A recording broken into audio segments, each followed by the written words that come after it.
സമയം നീങ്ങുമ്പോൾ സിദ്ധുവിൻ്റെ വിവരത്തിനായി എല്ലാവരും ഓപ്പറേഷൻ തിയേറ്ററിന് പുറത്ത് കാത്തിരിക്കുകയാണ്.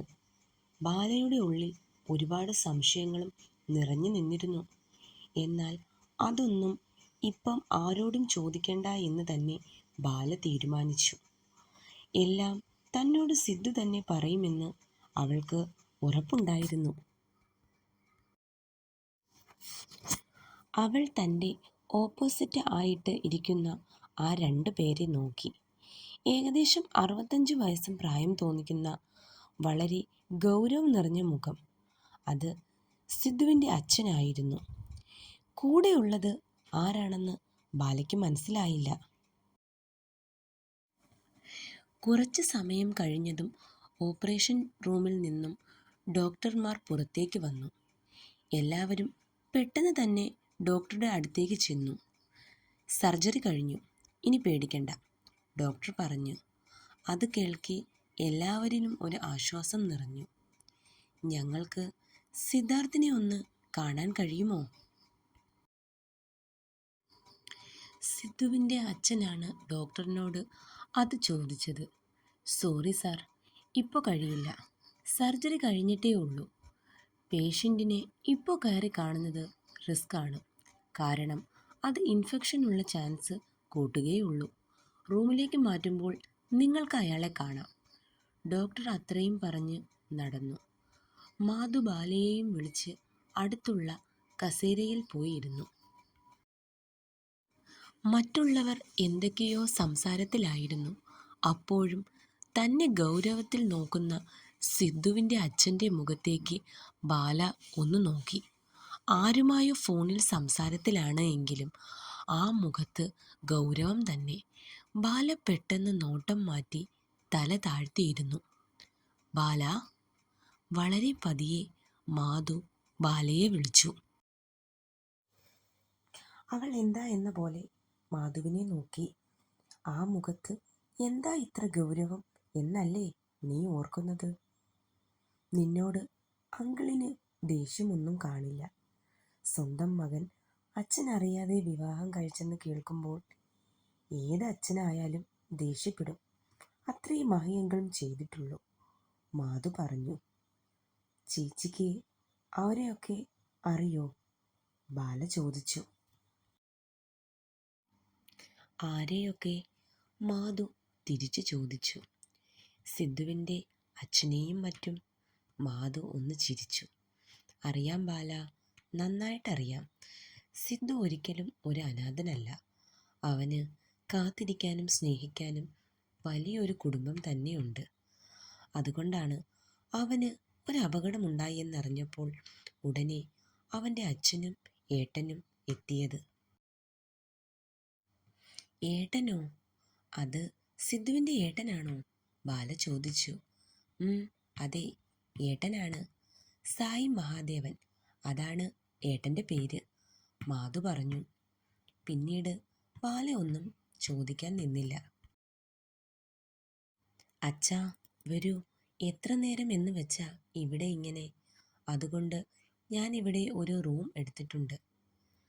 കുറച്ചു നേരം റൂമിൽ പോയെന്ന് റെസ്റ്റ് എടുക്ക്. സിദ്ധുവിൻ്റെ ഏട്ടനായിരുന്നു അത് പറഞ്ഞത്. ഇല്ല, ഞാൻ എങ്ങോട്ടുമില്ല. എനിക്ക് എൻ്റെ മകനെ കാണണം. അത് കഴിഞ്ഞേ ഞാൻ എങ്ങോട്ടുമുള്ളൂ, അയാൾ പറഞ്ഞു. ഏട്ടൻ പറഞ്ഞത് ശരിയാ. അച്ഛന് വയ്യാത്തതല്ലേ? കുറച്ച് സമയം ഒന്ന് വിശ്രമിക്കേ, ജിത്തുവും പറഞ്ഞു. ഒടുവിൽ അച്ഛൻ റൂമിലേക്ക് പോകാം എന്ന് പറഞ്ഞു. സായി അച്ഛനെ റൂമിലേക്ക് കൂട്ടിക്കൊണ്ടുപോയി. മാധു, നിങ്ങൾ വീട്ടിലേക്ക് പോയിക്കോളൂ. ഇന്നലെ നൈറ്റ് വന്നതല്ലേ? ഇവിടെ ഞാനുണ്ടല്ലോ. പോകുമ്പോൾ ബാലയെ കൂടി കൂട്ടിക്കോ.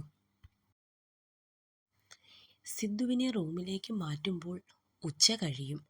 അതുവരെ എല്ലാവരും കൂടി ഇവിടെ നിൽക്കണ്ടല്ലോ.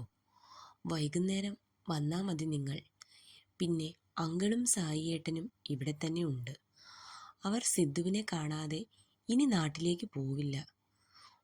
ശരി, ഞങ്ങൾ പോവാം, മനു പറഞ്ഞു. ജിത്തു ബാലയുടെ അടുത്തേക്ക് വന്നു. മോളെ ബാലേ, നീ ഇപ്പോൾ മാധുവിൻ്റെ കൂടെ വീട്ടിലേക്ക് പോയിക്കോളൂ. വൈകുന്നേരം മനു വരും, അപ്പോ ഇങ്ങോട്ട് വരാം. ജിത്തു ബാലയോട് പറഞ്ഞു. ഇല്ല, ഞാൻ പോണില്ല. ഞാൻ പോണില്ല ജിത്തു ഏട്ടാ. എനിക്ക് വീട്ടിൽ പോയാലും ഒരു സമാധാനവും കിട്ടില്ല. സിദ്ധുവിനെ ഒന്ന് കാണണം. ഒന്ന് കണ്ടാൽ മാത്രം മതി. പ്ലീസ് എന്നോട് പോവാൻ പറയല്ലേ. അത്രയും പറഞ്ഞപ്പോഴേക്കും അവൾ കരച്ചിലിൻ്റെ വക്കിലെത്തി. വേണ്ട, മോള് കരയണ്ട. ഈ ഏട്ടന് മോളുടെ മനസ്സ് മനസ്സിലാവും. മോൾ ഇവിടെ നിന്നോളൂ. ജിത്തു ബാലയുടെ തലയിൽ തലോടി അത് പറഞ്ഞു. എങ്കിൽ ശരി, നിങ്ങൾ പൊക്കോളൂ. അങ്ങനെ മറ്റുള്ളവർ ഹോസ്പിറ്റലിൽ നിന്നും വീട്ടിലേക്ക് പോയി. സമയം മുന്നോട്ട് പോയിക്കൊണ്ടേയിരുന്നു. ബാല സിദ്ധുവിനെ ഒരു നോക്കെങ്കിലും കാണാൻ കൊതിയോടെ കാത്തിരുന്നു. തൻ്റെ ജീവിതത്തിൽ സിദ്ധാർത്ഥ് മഹാദേവൻ എന്ന ഈ വ്യക്തിക്ക് ഇത്രയും പ്രാധാന്യമുണ്ടായിരിക്കുമെന്ന് ഒരിക്കലും താൻ ചിന്തിച്ചു പോലും കാണില്ല. എന്നാൽ ഇന്ന് തൻ്റെ ജീവനും ജീവിതവുമാണ് അകത്ത് കിടക്കുന്നത് തൻ്റെ താലിയുടെ അവകാശി. എന്നും എപ്പോഴും അയാൾ തൻ്റെ കൂടെ വേണം എന്ന് അറിയാതെ ആഗ്രഹിച്ചു പോകുന്നു. അയാൾക്ക് ഒരാപത്തും വരല്ലേ എന്ന് അവൾ മനമുരുകി സകല ദൈവങ്ങളോടും പ്രാർത്ഥിച്ചു. എത്രയൊക്കെ കണ്ണീരിനെ പിടിച്ചു നിർത്താൻ ശ്രമിച്ചെങ്കിലും അത് അവളെ തോൽപ്പിച്ചുകൊണ്ട് പുറത്തേക്ക് വന്നു. അടുത്ത് ആരുടെയോ കാൽപെരുമാറ്റം കേട്ടാണ് ബാല മുഖമുയർത്തി നോക്കിയത്. ജിത്തു ആയിരിക്കും എന്നാണ് അവൾ ആദ്യം കരുതിയത്. എന്നാൽ അടുത്തു നിൽക്കുന്ന ആൾ സിദ്ധുവിൻ്റെ ഏട്ടനാണെന്ന് മനസ്സിലായതും അവൾ ഉടനെ ഷാള് കൊണ്ട് മുഖം അമർത്തി തുടച്ചു. അയാൾ ബാലയുടെ അടുത്തായിട്ടുള്ള കസേരയിലിരുന്നു. എന്താടോ, താൻ കരയുകയായിരുന്നോ? ഇന്നലെ അച്ഛൻ കുറച്ച് ദേഷ്യത്തിൽ സംസാരിച്ചപ്പോൾ തന്നെ പേടിച്ചു വിറച്ചല്ലോ ഇയാള്. എപ്പോഴും വായാടിയായി വഴക്കും കൂടി കുറച്ചൊക്കെ കുസൃതി തരങ്ങളുമായി നടക്കുന്ന ശ്രീബാലയെക്കുറിച്ചാണ് ദേവൻ എപ്പോഴും പറയാറുള്ളത്. എന്നാൽ ഈ ഇരിക്കുന്ന ശ്രീബാല ദേവൻ പറഞ്ഞതിൽ നിന്നും മറ്റാരോ ആണെന്ന് പോലെ എനിക്ക് തോന്നുന്നു, സായ് ബാലയോട് പറഞ്ഞു.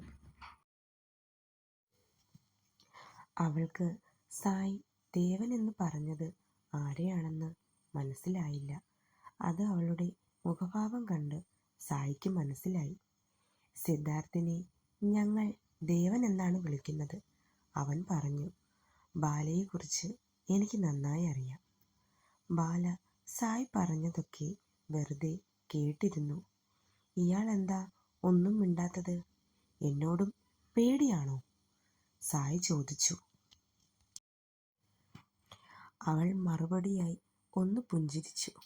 അപ്പോഴേക്കും ജിത്തു കയ്യിൽ 2 ഗ്ലാസ്സിൽ ചായയുമായി അങ്ങോട്ട് വന്നു. ഇതാ, ഈ ചായ കുടിക്ക് രണ്ടാളും. അവൻ അത് അവർക്ക് രണ്ടാൾക്കുമായി നീട്ടി. അച്ഛൻ? സായ് ചോദിച്ചു. അങ്കിളിന് ചായ ഞാൻ റൂമിൽ കൊണ്ട് കൊടുത്തിട്ടാ ഇങ്ങോട്ട് വരുന്നത്.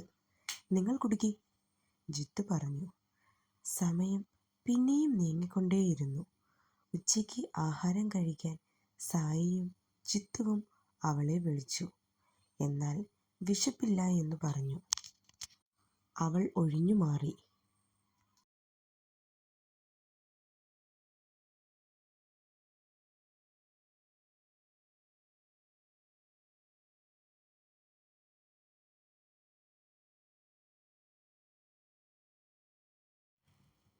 ഏകദേശം 3 മണി കഴിഞ്ഞു.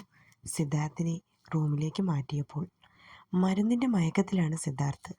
അയാൾ ഉണർന്നാലും കൂടുതൽ സംസാരത്തിനൊന്നും ആരും നിൽക്കരുത്. അയാൾക്ക് സ്ട്രെയിൻ ഉണ്ടാക്കുന്ന രീതിയിൽ ഒന്നും നിങ്ങളുടെ ഭാഗത്തു നിന്നും ഉണ്ടാവാൻ പാടില്ല, ഡോക്ടർ എല്ലാവരോടും പറഞ്ഞു.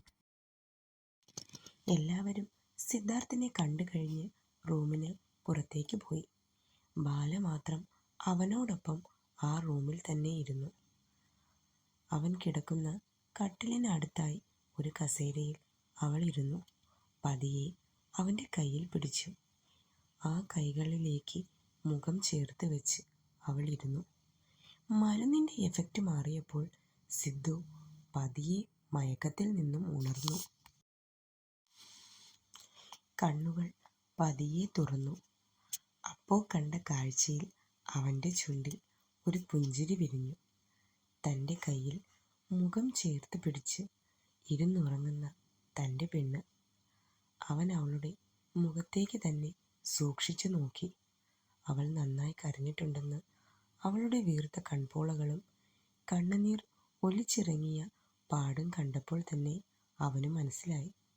അവൻ അവളെ ഉണർത്താൻ നിന്നില്ല.